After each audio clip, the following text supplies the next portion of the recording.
really about when life hurts, what's next?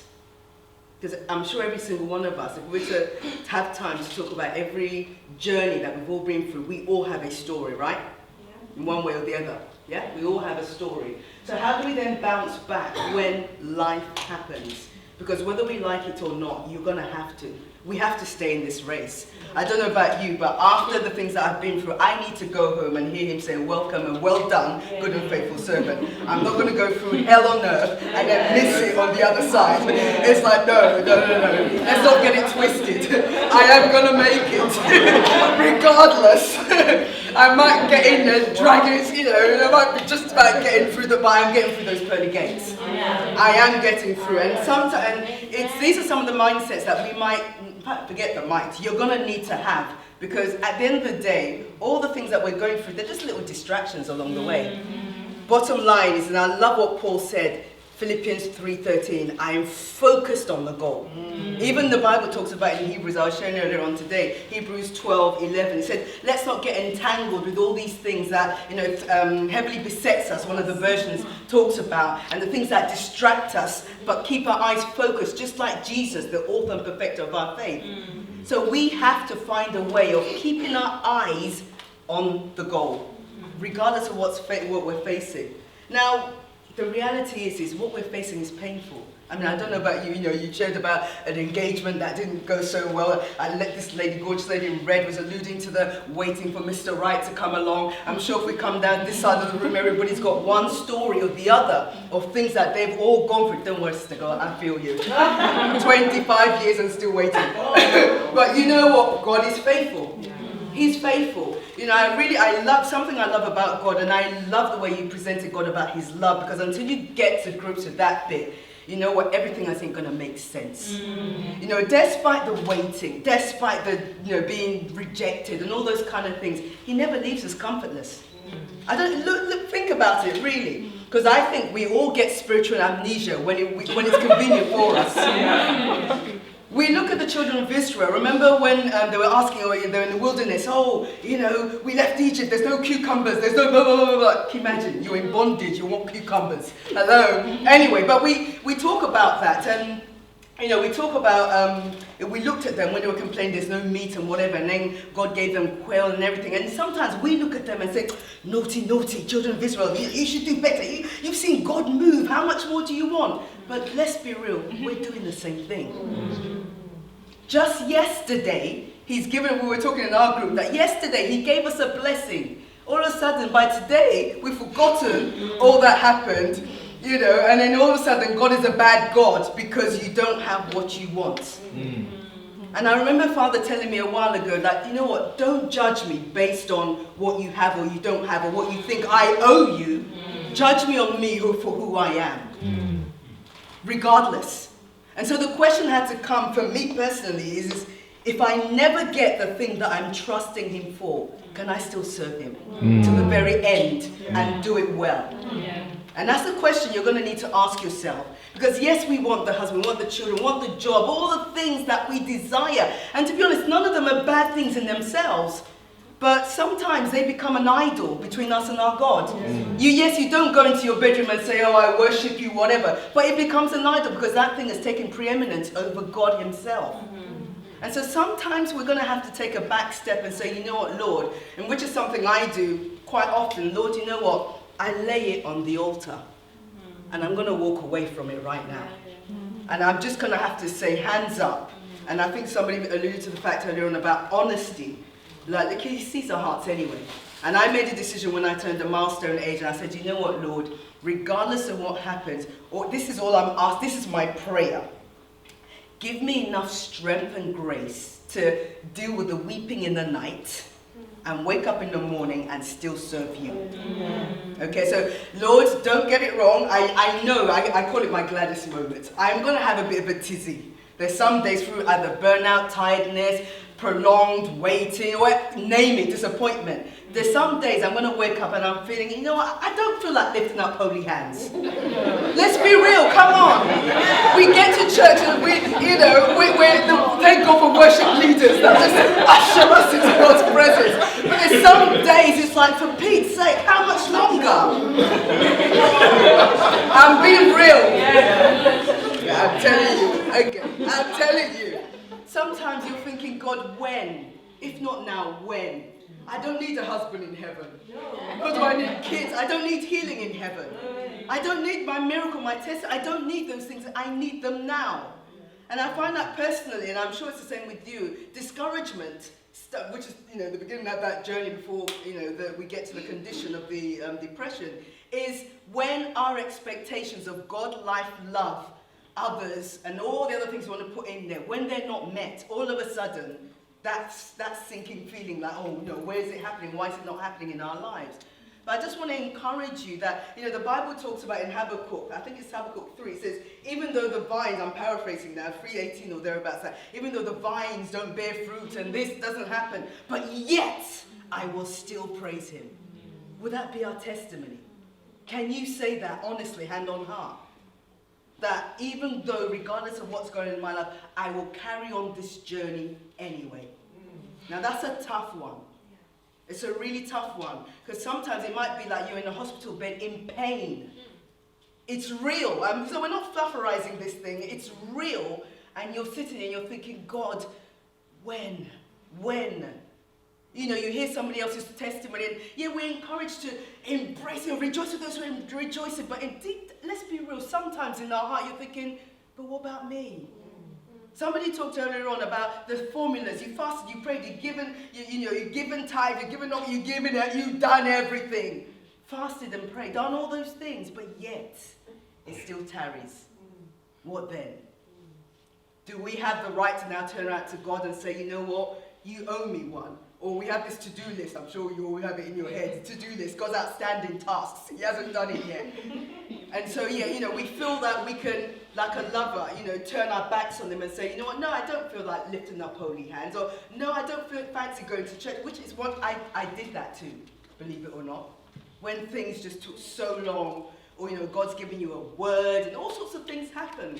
I want to encourage you, if there's any message that you take away from me, and I think I'm going off track, but I think this is what Father wants, is just bear that in mind, that thing that you are trusting him for.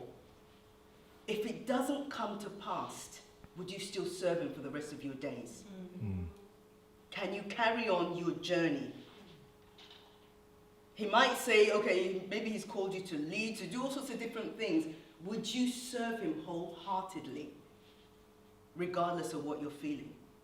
It's a challenging thing and it's a difficult thing, but you know what? I believe this is where God's love comes in. I believe with all my heart, he never leaves us comfortless. Mm-hmm. Do I look like I'm suffering because I don't have a bloke? Do I look like it? No. He takes care of his own. Do I look, there's so many things that I can, that's just one area of my life, by the way. You need to buy the books to find out all the other bits, okay? But, there are certain, I really believe that God never leaves his own comfortless. You may not have this one thing, but guess what? You've got that other thing. And you've got that other thing. And you've got that other thing. That's why I keep talking about the spiritual amnesia, because it's quite easy to forget those kind of things.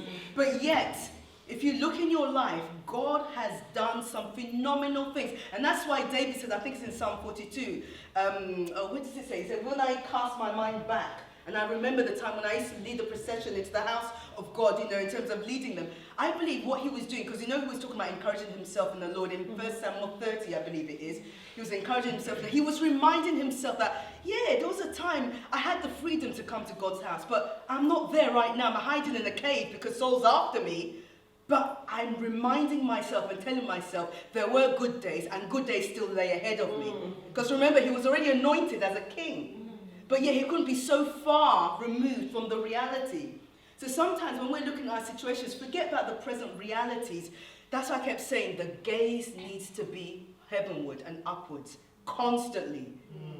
Constantly. And sometimes it's not your pastor that's going to do that. It may not be a fellowship, but we meet once a year, so what do you do the other 364 days? Fall to bits? We thank God for a wonderful fellowship, because that's what keeps us going. Like the lady who shared the testimony earlier on, she has something to look forward to, and it kept her going. But sometimes you're in the cave by yourself. What do you then do? What do you do? as I said, I made that commitment to myself. I said, Lord, I remember, I paraphrased the words in Psalm 119, verse 29, and this is how I phrased it. I said, Lord, keep me from lying to myself. So if I'm having a bit of an off day, I just say to Father, you know what, Father, just excuse my humanness. I'm having a tizzy. Let me do what I need to do, whether it be cry or whatever. But trust me, by tomorrow morning, with your grace, that's why I changed my name, by the way, because I need grace every day. With your grace, I can make it. And you know what? Me being in the past, I used to be quite so driven, 5-year plan, 10-year plan. God's already knocked all of that out of the way, by the way. But I had all these plans, and now my praise is just give me enough strength for today, and I will deal with tomorrow. Strength for today and hope for tomorrow. And that's my prayer. Strength for today, hope for tomorrow. I'm not thinking the next year end. I'm not thinking of anything else. I need to make it just today. And with you, by your strength, we will face tomorrow. Because, the Bible talks about why worry about tomorrow? Because, there's nothing you can do. It's not like as if you can make any difference to it. So why worry anyway? In fact, I reminded myself this week, last week, I decided, you know what, no more fear. Because you'll find at one point, and then something happens that rocks your world, and all of a sudden, so I said, no fear. We've said it, no fear. Whatever happens, happens. Guess what? If I fall backwards, I fall into the hands of my God. So what? So what? I remember when we were in school, probably because of health and safety now, they probably wouldn't do that. But in school, you'd have friends behind you, and they'll tell you fall backwards, trusting that they'll catch you. Sometimes we just need to be like a child in front of God and say, you know what, if I fall, what better hands to fall into than into your hands anyway? So we need to bear that in mind. But here's some of the things we were talking about earlier on. Sometimes we go through life and we have what I call unscripted life moments. As in, we didn't plan for them, we were not prepared for them, but all of a sudden, bam, it happens. And we're left to deal with the consequences of those things. So for some people it might be abuse, trauma, setbacks, disappointments, rejection, and all the lovely stuff we talked about earlier on in our little groups. All that stuff is the stuff that kind of makes us wobble a little bit. Again, I saw this picture and I just thought, yes, this is so apt. For some of us, broken dreams. I remember from the age of, I don't know, I'm sure my dad must have asked us, I'm sure some, those who are Africans in the house, education is a big part of your life, right? You're born, you go to school, you do something. I remember, I went through the ballerina phase, the air hostess phase. I went by the uniform. The uniform looked nice, I went with it. But I think about 5, I wanted to be a nurse. And my dad said, well, why be a nurse when you can be a doctor? Because doctors are the bosses of nurses. That's how he defined it to me. So I carried this dream of being a doctor from the age of 5. So I worked hard. The times where A-levels were A-levels, if I may say that. It was hard. Nobody got all A stars. I don't know what's going on. Maybe it's genetic. But nobody got all A stars, But I carried this dream, and I didn't quite make my A-levels. So, okay, you know what? God of a second chance. We'll go and do something else. So I did biochemistry, came out top 3, got phenomenal references. About to apply to UCAS. Is it still UCAS? Yeah. Okay, UCAS, or whatever you guys call it. Okay, so applied, got my professor of the School of Science, because I did biochemistry, well known in his field. So he wrote a glowing review on the UCAS form for me, and off I went to the post office to post the blessed thing. It didn't arrive on the other side. They never got it. I'm like, what? You're going to spoil my vision again the second time round? No, I've worked my butt off here. We're going to make this thing. And so it's like, okay, I'm not defeated. We will do this form again. Filled out the form again, got the guide, so busy. Didn't have the time to do it, but he did it graciously for again. Do you know they never received that form? And when they finally found it, by then they'd stamped late on it. So there's how many medical schools are there in the UK? Not that many. Competition is still just as bad as it was 20 plus years ago. So therefore, the fact that I had late, no matter, I couldn't say I'm God's child, no matter what I put on there, you're not getting a looking. And so for so many years, I thought, God, so I left university like, God, I worked my butt off, to try and make sure I fulfill this dream. What's going on? So I left university kind of disorientated. I was even going to go back to, go back to Nigeria. My parents are from Nigeria, and I've only spent a short period of time there, and I know how life is hard in that place. I was even desperate. I was going to go and study medicine in Nigeria because I thought I'll get through the back door. That's how desperate I was. Now, anybody who knows me at the time as a child or as a young person, if you mention Nigeria to me, I'll say the day they do one-day bus pass to Nigeria, I will use it and come back because that place is not for me. So I didn't like that place at all. She's laughing. But anyway, so it was just a struggle. And I'm like, God, I was going to go to America because in America, if you have a first science degree, that's the only route to get into medicine anyway. But then I looked at the bill, $250,000 every year for how many years? And so I came into one of our church's women's conferences, and I was an usher. The front row was all the ministers, and I sat exactly where that lady was, battling in my spirit, saying, God, I don't know what else I can do. I want to do medicine. And as God will have it, talk about God loving us. The minister, preaching her preaching her socks off, she walked down the aisle, and I was an usher at the time, and she just stopped, and she said, I hear medicine. Medicine. Who's trying to do medicine here? God's saying, you're trying to go for it the wrong way. It's not medicine. You're going to heal people, but it won't be through science. So quit it. And then she just carried on. And she didn't even know what she did. But that was what, 20 odd years ago. And I was like, God, okay. So I needed to, just like that judge, I can't remember his name, but the judge who said he would sacrifice whoever comes out of his house the first time, I can't remember his name. Yes. And then unfortunately his daughter came out, and the daughter said, okay, Father, I know you're going to sacrifice, but let me go on the mountain and cry for a while. That was me. I had to go and cry on the mountain for a while because it's like, this is something I've wanted as long as I can remember. But you know what, despite the fact, and I think we had a conversation in our group, because sometimes we want something so bad, and the desire's there, the talent is there, the gift is there, but God's saying, no. That's a tough one. Because I've heard people use scriptures like Philippians 2:13 that says he give both the will and the desire to do. I'm paraphrasing now, to do something. Sometimes, yes, you've got the gift, you've got the talent, you've got whatever it is, but he's still saying no. Yeah. Can you live with that? And I have to admit, hands up, seeing that we're being real here, I think it was about 2 years ago, I can honestly say I let that dream go. Not that I was going to go into medicine or anything like that, but just seeing a white coat, kind of like, watching Holby City was like I was having withdrawal symptoms again, because it was just something I wanted to go and help women, especially in some parts of Africa with all the mutilation, all that kind of stuff. That was my vision. That's all I lived for. All of a sudden it felt like God pulled the rug out of me. But I thank God that I didn't go through it anyway, because guess what? The chances are he'll have pulled me out of that anyway. So what am I saying here? I'm saying that sometimes we pin our hopes so much on something, but Father has a different plan. He didn't say in Jeremiah 29:13, I have a plan for you, a good plan. And we only see so little of that plan. Ecclesiastes, I think it's 3:11, says he makes everything beautiful in its time.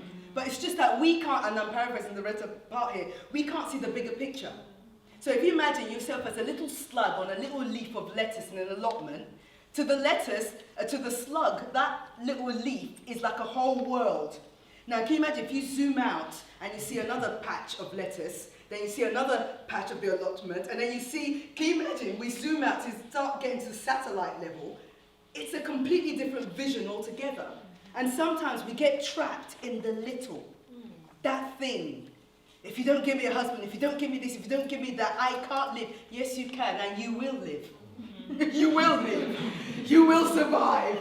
You will make it, but it's about moving forward. So the broken dreams, perhaps somebody's got one of those or more. Here, bring it before God. As I said, I had to lay that thing on the altar and say, Lord, you know what, I choose to back away. Number one, it's becoming a wedge between me and you, and I can't have that. I can't have anything that's going to stop my relationship, stop me from flowing, because you know what, more importantly, I need to hear your voice daily. And if I'm going to turn my shoulder against you because, I'm not talking to you, because, like, you know how we do, we don't talk to him as we should do because we're having situations going on in our lives. But I just said, you know what, Lord, I would rather give up that thing than not have you in my life. You're too precious because you're all I have. He's all I have. And we need to get to that point. So let's move on. Let me quickly go through it. So one of the scriptures I always hold on to that in the Bible is Proverbs 13:12 that says, unrelenting disappointment leaves you heartsick, but a sudden good break can turn your life around. Another version says, hope deferred makes the heart sick. You know, and time again. And I love the fact that Father put that in the scripture because he's acknowledging that we will go through situations like this. But also in the same Bible, there's scriptures in there to say, you know what, hold on. I've got a plan. I've never failed you yet, and I'm not about to do that now. So, for all of us, most of us can probably know this formula. We kind of pray about whatever it is. For some people, they believe pray once, and that's fine. Some people, we pray about it every day. Whichever camp you're sitting in, we pray. And then we hope that, things will happen the way we want them to happen. And then we wait, and I put the ... because the ... bit could be a lifetime, innit? I tell you, it's tragic sometimes. But you know what? There's nothing else we can do but to wait. Because sometimes I have to say to myself, let's be honest. If you're not going to wait for God, who have you got to wait for? Who are you turning back to? Is it the household devils and demons you were delivered from your generations? Where are you going to? Allah, Buddha? Who? What? Who? What's the, there's no plan B. I don't know about you, but I've burnt my bridges. There's no going back. I have nothing else, so I have to wait. But in the waiting, he never leaves us comfortless. If you look at 2 Corinthians 1, around 3 or 4, he says he comforts us so that we can also comfort other people. But it's about waiting. So I found this and I thought this is really useful. A nice little cartoon based on Matthew 6:26, because we're always worried about something or the other, saying, God, when's it going to happen? When's it going to happen? But there is something about understanding Father's love. I mean, I love the way he just gave you an automatic upgrade, just like that. You weren't qualified for it. Probably you weren't even dressed for it, according to the air hostesses. But he did it anyway. That's our God. So while we're waiting for all those kind of stuff, he will always make things happen for us. So the key here is not to worry about those things. But what I tend to do, just pass it on. Lord, they know I'm one of your daughters. Your name's at stake. You said you put your name higher than in your words. Lord, your name's at stake. I remember when the recession started, because this journey for me has been a long journey. And I remember when the recession started, I said, Father, you know what?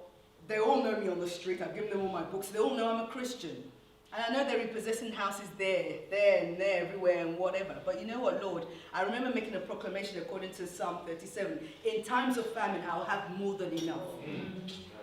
I said, no, I'm not budging. I'm not going to go and get a job. I'm not going to leave what I'm doing for God. I am standing on your word because your name is at stake.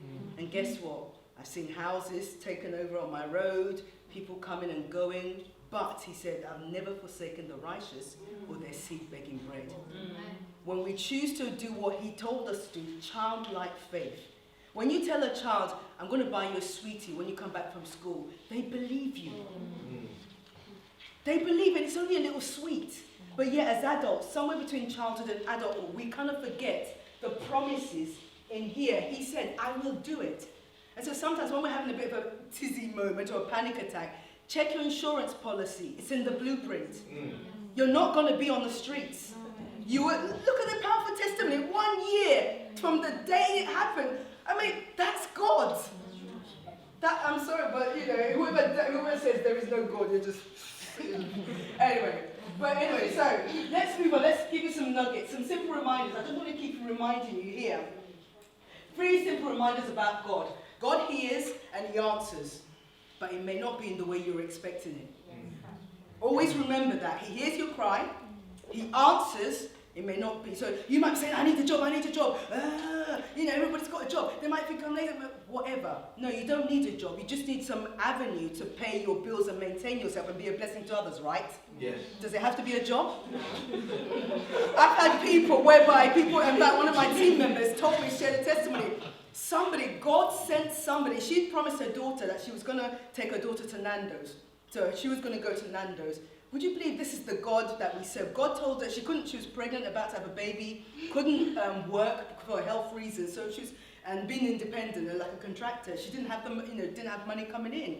So she was worried, thinking, God, I'm going to have a baby. I don't even have a, what do you call those little romp suits for kids? Anyway, you know what I mean. Don't even have that for the brand new baby, much as a buggy, much as anything else. Come and see the enormity of our God. He instructed some random woman, told her, whatever you do, pick yourself up and go and sit in Nando's and wait for further instructions. Random woman. Okay? So she sat in Nando's buying foods. Okay, where, Lord, who, what, where? What am I supposed to be doing? One of my team members came into Nando's, and Father said to that woman, there she is. Got that thing I told you to withdraw from the bank, go and give it to her. She didn't work. So is it really that you need a job? Because sometimes, I don't know about you, but I get tired. You know what? So he might be, you think you have no job. He's giving you a break. When next are you going to have a break like that? Enjoy it. Seriously, it's reframing your mind. How do you see it? My God, to be able to know, I don't live in London, so yo, go fighting for the tube in the morning, that's I feel you. Me, I just migrate from my bedroom to the office, and I'm overlooking a meadow. So can you imagine God giving you a break and you're fighting? I think that's something, you need to tune into what God is doing in your life. There's seasons for everything. Everything, there is a season. A season. So you know what I learned? Stop fighting. Me, I stopped fighting. So, Lord, you said I should sit down here. Okay, I will sit down here until you tell me to move. Because if he tells me to move, that means that even if it's one day out of 365, that one day is enough to cover everything for that whole year. And he's done it for me time and time and time again. So I don't need a sugar daddy, not that I'll have one. I don't even need a husband for that season because he has provided. So what's my problem? I'm using that as an example, but so the thing you think you want, is it what you really need? God never abandons us. I don't care what you say. It might feel sometimes like God has gone on holiday. He's not taking his voicemail. He's not answering your calls. But he never abandons his own. Search the scriptures. Never ever abandons his own. And he always has a plan. You may not see it. You may not understand it. You might not even reveal it to you, because there's sometimes, even when, I think it's Elisha and Gehazi, when the Shunammite woman came to him, and he said, God hadn't revealed that to me. So there's sometimes God doesn't reveal everything to us, and he doesn't owe us anything. Because there was a time I used to spend time in my prayer, Lord, tell me, I wanted to know every pothole in the journey so I can avoid it. And Lord's like, no, that's not how it's going to work here. You're going to have to go by faith. Trusting me that even when you reach the pothole, whether I carry you over or we walk around or whatever, but trust me and stop trying to figure everything out. And that's what's causing anxiety for some of us. You can't sleep because you're trying to figure out, how am I paying the bill? No, dump it at his feet and say, I'm going to bed, Lord. You sort it out and leave it. Don't go and pick it up again. Leave it. Okay, let's crack on. So, simple reminders about God, Simple reminders about life. Accept that life happens. I think when I was a baby Christian, I think I ingested a lot of wrongful teaching that gave me the mindset that I was in this spiritual bubble wrap and I was just bouncing along in life and nothing will ever happen to me, not even the common cold or flu, because hey, I'm a Christian. As I said, one of the opening scriptures I said is when he told us, I think it's in John 30? I can't remember what it is, but it says, in this world you will have trials and tribulations, but I have overcome. I have gone ahead of you and I've done all the right things, so just bear with me. But in my mind, I thought nothing of. So when the first major catastrophe happened, my God, I was like, where were you? What happened? Life happens. There's loss, there's disappointment, there's separation, all those things. And it's about how we can get ourselves through those situations. Another thing is all trials have an expiry date. I love that. Because God, it's not a perpetual, just endless suffering and whatever. That's my God. It's never like that. It always comes to an end. Just like, so when I'm going through a situation, I look at food and I think, okay, it's got an expiry date. My situation will change too. Right. So you know what? I fix my mind. Lord, again, I need a dollop of whatever you need to give me so I can face another day. And then the third one is his help is always available.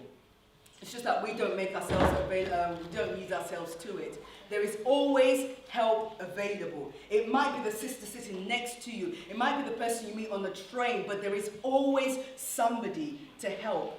The question is, are you open to receiving that help? Because sometimes we can be so closed as a result of life situations that, I call it like putting a no entry sign on our heart. Sometimes it's like, you know what, no, I've been hurt by people, so I'm not telling you my business, I'm not going to blah, blah, blah, blah. So guess what? You lock yourself out and you lock other people out. So while you're sitting there saying, God, nobody cares, whatever, he sent people your way. They've always been there, you've just chosen not to see them. So if there's an issue with that, ask God to heal your heart and then lead you to the right person who can be there as a support mechanism for you, because you cannot do this journey alone. Especially as us as sisters. I know brothers are pardon me for saying this, but sisters, we need sisters in our lives. And they don't have to be our blood sisters neither. People you can cry on their shoulder, who they're not like Job's friend who will point the finger criticizing you. In fact, they don't even have to preach and teach or give you a word. Just a shoulder to be able to cry on is enough. To say, you know what, I got your back, I'm praying for you, and all will be well. So always remember, help is always available. You need to make yourself available to that help that God has made for us. Okay, so getting back on track, just the last few slides here. First thing you need to do is renewing your mind. Renewing your mind, the first one I talk about is deal with your trust issues. I used the analogy about falling backwards. We need to get to that place with God as well. Trusting him that he has a plan and he's going to make good on his word. As I said, it may not answer the way you want it, but he will answer and he will come through for every single one of us. But it's understanding that you need to deal with your trust issues. There's no point going to God with a plan B at the back of your mind, or thinking, oh, will he, won't he? Because the Bible talks about, he doesn't like a wavering person. Be hot or cold, make a decision. Yeah. Love me or not, decide you're going to trust me or not, but don't try and help God. Because when we start to help God, we give birth to Ishmaels as opposed to Isaacs. And then you then have to deal with that. So it's worth the wait, trusting him. Confront your fears. I mentioned this earlier on. Deal with your what ifs. What if that thing does not happen? You fill the rest of the blanks. What will you do if that thing that you trust in God for doesn't happen? Deal with your what ifs. As I said, there came to a point with so many areas in my life, I had to lay at the cross and say, in fact, Lord, I put it at your feet. If you don't do it again, all I'm asking is strength to get up and carry on this journey, because I'm focusing on eternity. Stay in the word. Now, this is not just like a cliche statement kind of thing, because as I said, it's your insurance policy. It's in the fine print. You'll find answers to the situations that you're facing. There is not any situation that any of us will face that you can say, oh, it doesn't cover that in the Bible. It's all in there. It's in the Bible. But it's a case of standing on God's word and holding him to his word. I really love your simple childlike faith. Say, no, I'm not going to have hands laid on me, whatever. I am trusting God. And he honors that. Can I give you a dare to trust him on that situation that you're facing? Dare to trust him and see if he's not going to show up for you. So renew your mind, deal with your trust issues, confront your fears, and stay in the word. Oh, sorry. Okay, second one, shift your focus off the problem. One of the best ways you can do that is maintaining your relationship with God. So as I said earlier on, it's not about the issue, which becomes like an idol in our lives. You're keeping your eyes fixed on him. And maintaining your dialogue, whatever you do, because I know, even from experience, the easiest thing to want to do is not want to talk to God when things are happening or when your expectations were not met. You kind of think, whatever. I mean, you may not own up to it, but I know that I've been in that position. That's something you don't want to happen. You need to maintain that dialogue, because once the enemy gets a foot in, guess what? It's going to be difficult to try and evict that nasty, I'll call him a tenant. But you don't want the enemy to have access into your life, because as I said, nothing should really drive a wedge between you and your Lord. Yeah. Nothing. Yeah. Nothing. And if there's anything in the way, you need to deal with it. Get the support of trusted others, and the key word there is trusted. Not the ones who you go and talk to and then say, I'll pray for you. And then this sister tells that sister, guess what? We need to pray for that sister because God, she's trusting God. And before you know, because let's be honest, that's the reason why a lot of us don't open up in the body of Christ. We've been hurt in that regards. And that's such a shame that we can't be our brother's keeper or sister's keeper. So you know what, ask the Holy Spirit, if you've had that situation before, ask the Holy Spirit to lead you to the right person. Trust me, I know what it's like when you just can't trust anybody. When I wrote the book, Quit Hiding, Start Living, my mantra at the time was, I'd lost faith in the human race. Me and God is fine. Add you to the equation, goodness. It's not quite, things go a bit funny. But God had to really teach me on how to love his people. And that happened by me understanding his unconditional love to me. And that's why when it comes to forgiving other people, when I realize what he's done for me, how dare I hold a grudge against you? That's kind of foolishness. He forgave me, he loves it. And sometimes, I'm sure you probably experienced this, sometimes I am saying, I love you. And I'm like, no, you can't say that, you can't say that. I'm thinking, Lord, you know what I did yesterday. You know what I've done today. And you even know what I'm even going to do tomorrow, yet you say you love me. And he's like, I love you anyway, unconditional love. I said, well, how could you say that when you know? I mean, he knows all of us. He said he knows our thoughts, he knows our hearts, he knows what we're going to do. But he's still saying, love, I love you anyway. And that really brings me to my knees, because like, God, I don't get it. Despite the fact that all that I do to you, which you don't deserve, you can still call me friend. You can still love me, call me your daughter. And so when it comes to that, especially for that, I don't know who anybody in this room might be going through the idea of unforgiveness, but you need to get back into the word and understand God's love and understand what it means for his love that he demonstrates to you, and then pay it forward by extending it to somebody else. We're not saying go back into fellowship with them. God may not be saying that to you, but you need to release them from your heart, because guess what? If you don't forgive, you ain't getting forgiven neither. So it's about the matter of your heart. Okay, and then last but not the least, develop an attitude of gratitude. It got to a point, especially when I'll call it, there was a time when there's a dark cloud. I'm not going to go because we've run out of time now, but buy the book, Healing a Discouraged Heart. It will tell you the story. In fact, that's where most of the content of the day comes from. But I remember when I was going through a time, one of the strategies Father gave me and which I've started, and I still do this till today, in my prayer journal, there is always a page at the beginning of every week where I write down something good that Father's done for me.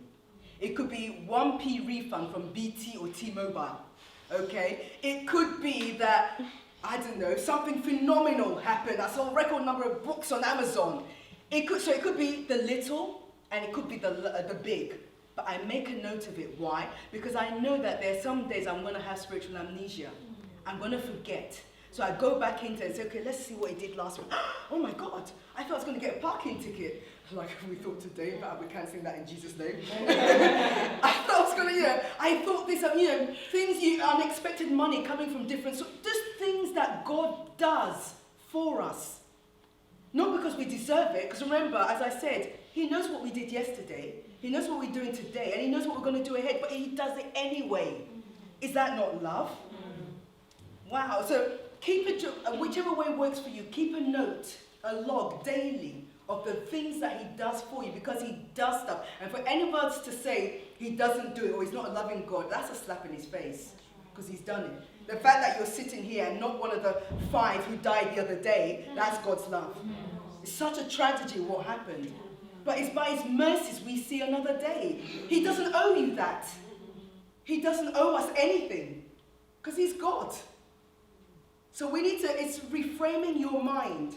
I know we go through tragedy, and I'm not belittling anybody's story. We go through sometimes harrowing situations, but he's still God. He still reigns on the throne of grace. As long as I'm convinced that he hasn't abdicated his position, the devil hasn't turfed him out, and now the devil's sitting on that throne, as long as I know he's still there, it will be fine. As we were saying in our group, we don't like the cliche, all shall be well, but we know it in our Noah that it shall be well. Why? Because the King of Glory still lives, still reigns on the throne of grace. Okay, so sisters, I want to encourage you, and brothers who are here, to stay in the race, regardless of whatever it takes to do. Stay in the race. Stay in the race. As I said, you've got no other choice anymore. Where else are you going? Where are you going back to? Seriously, stay in the race. And one of the things that Father helped me when I wrote the book, Healing a Discouraged Heart, was this, just take an excerpt from here on page 176. And it's called Stay in the Race, based on Hebrews 12, 1 to, Hebrews 12, sorry. If you look at Hebrews 12, 1, it says, "Therefore, since we're surrounded by a huge crowd of witnesses to the life of faith, let us strip off every weight that slows us down, especially the sin that so easily trips us up. And let us run with endurance for the race that God has set before us." The key thing for me, especially, is because I'm quite visual, I pictured all my biblical heroes saying, "You can do this. Keep going. We've been there before. You will make it." And so when I was writing the book, I put this in there. I said, when I read the scripture, I immediately picture myself running a race with crowds cheering me on. And when my legs start to get tired and I start to slow down, I look across and I see some of my biblical heroes cheering me on. I picture Paul telling me not to faint or get weary in doing good, according to Galatians 6:9. And I can hear David telling me to not faint, David telling me to encourage myself in the Lord, as he had to do in 1 Samuel 30, verse 6. And Nehemiah tells me of the fact that the joy of the Lord really is my strength, according to Nehemiah 8:10. And Esther tells me that, you know what? You were born for such a time as this, so hang on in there, according to Esther 4:14. And Joseph tells me that he will turn every evil situation in my life for my good, according to Genesis 5:20. And Elisha will shout across and say, "Things will be different about this time tomorrow," according to 2 Kings 7:1. And the Shunammite will hold up a placard and telling me, "All shall be well," according to 2 Kings 4. And when I look at the race ahead of me and feel that I can't run it anymore, Jeremiah will remind me of the fact that nothing is impossible with my God, according to Jeremiah 32:17. And when I stumble and fall, Jesus will tell me, "Talitha Kumi," which means, "Little girl, I say to you, arise," in Mark 5:41. So with all this encouragement around me, I muster the strength to get back on my feet and continue with my race.